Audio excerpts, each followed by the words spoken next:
Hello po sa inyong lahat mga ka-crypto. Ako po si Pinoy Crypto Trader at sa video na ito ay atin mong pag-uusapan ang tungkol dito kay Ginoong Justin Sun, ang founder po ng Tron at yung kanyang pagbili rito or pag-invest kay Ethereum.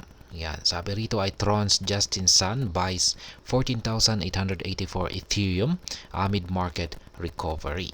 Yan, kasabay po ng nararanasang recovery ngayon ng crypto market ay itong si Ginoong Justin Sun, ang founder ng Tron, ay naisipan po niyang bumili ng 14,884 na amount ng Ethereum. Yan, Justin Sun purchased an additional $36 million worth of Ethereum on Monday, taking his total holdings to 392,000 Ethereum. Ethereum price recovers past $2,500. Kaya ayan po yung ginawa ni Ginoong Justin Sun.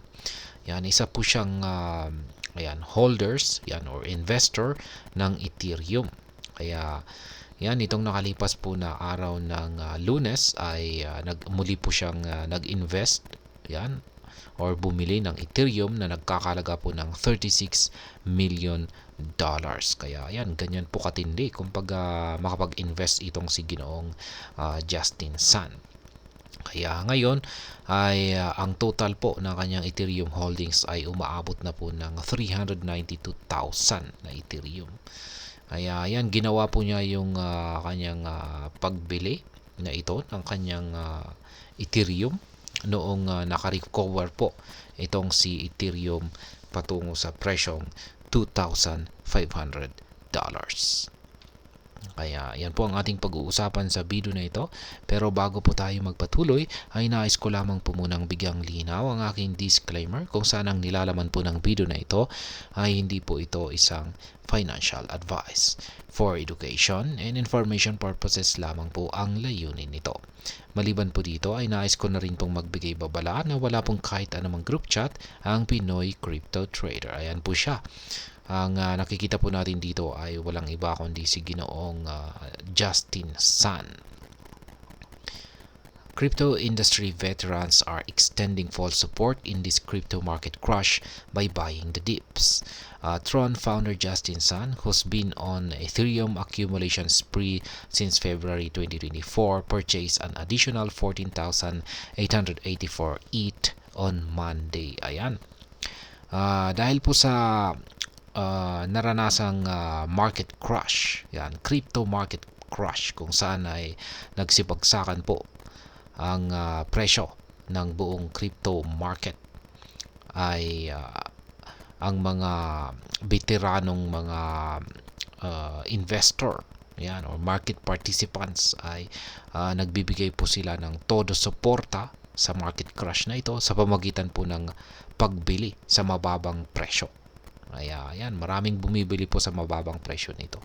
At isa lamang po rito si Ginoong Justin Sun, yan, ang founder ng Tron, kung saan ay matagal na po siyang nag-accumulate ng Ethereum. Yan, sapagkat may interest po siya kay Ethereum. Kaya sinimulan pa po niya yung kanyang accumulation na ito nitong nakalipas na buwan ng February ngayong mismong taong 2024. Kaya nitong nakaraang Lunes ay ayan po, bumili po siya ng 14,884 na additional ETH. Justin Sun buying Ethereum. Blockchain analytics platform Spot On Chain reported that Tron founder Justin Sun purchased a staggering $36 million worth of Ethereum from Binance in the past 10 hours. Kaya ayan, siya po ay bumili sa crypto exchange na si Binance. Kaya yan, at siya po ay nag-invest ng $36 million at ito ay kanyang ginamit na pambili ng Ethereum kay Binance. As said, this is part of Sun's longer ETH accumulation strategy over the past few months, thereby taking his total ETH holdings to 392,474. Kaya yan, part daw po ito ng estratehiya ni Ginoong Justin Sun sa pag-accumulate ng Ethereum. Kaya yan, ang kanyang kabuang Ethereum holdings ay umaabot na po sa 392,474. Kaya yan, laki. The estimated purchase cost of these holdings is $1.19 billion with the current market value now under $1 billion amid the Ethereum's price correction. Ayan. Yung total po na kanyang nagastos, ayan, sa pag-i-invest dito or pagbili sa kanyang 392,474 na Ethereum ay umaabot po ito ng $1.19 billion. Ayan, billion dollars na po yan. Ngunit dahil sa bumagsak ang presyo ni Ethereum ay kung yung pagbabasihan natin ay yung presyo ngayon ni Ethereum ay ayan, bumagsak na po ng $1 billion. Ayan, $1 billion yung halaga ng kanyang Ethereum holdings. Ayan, pero syempre kung naka-recover si Ethereum at umangat yan ay malaki na rin ang kanyang kita rito kay Ethereum. As the ETH price tanked under $2,000 on Monday, there were strong rumors that more than $200 million in Justin Sun's leveraged long positions were liquidated.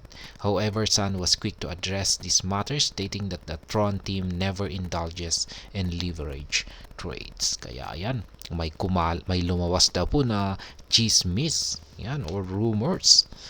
Ayan, na kung saan ay itong si Ginoong Justin Sun ay meron daw po siyang leverage long positions. Yan, or parang pag sinabi po nating long ay parang naka-buy position po siya sa futures trading. Ayan, at ito raw po ay nagkakalaga ng $200 million. At ang nangyari po rito ay na-liquidate po ito. Ayan, na-liquidate daw po ito.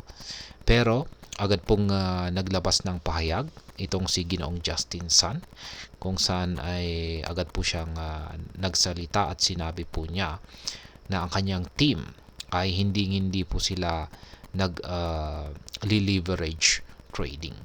Ayan, or hindi po sila nag-futures trading. Kaya ayan, mukhang chismis lamang mukhang chismis lamang po yung yung lumabas na liquidate itong si Ginoong Justin Sun. Ayan, kasi mismong si Ginoong Justin Sun ang nagsabi na hindi sila nagli-leverage trading.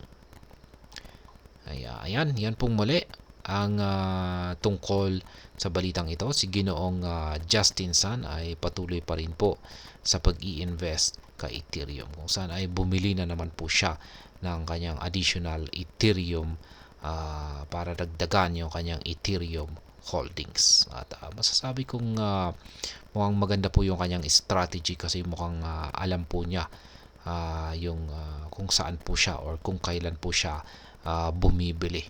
Ayan, or kung kailan po niya dinadagdagan yung kanyang holdings. Kaya dapat gayahin din natin siya. Bili po tayo kapag nasa mababang presyo ang mga cryptocurrencies na pinagkakainteresan natin.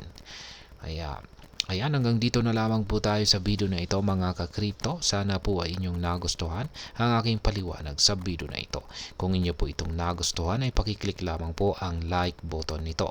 Para naman po sa mga bago lamang dito, kayo po ay aking inaanyayahan para mag-subscribe.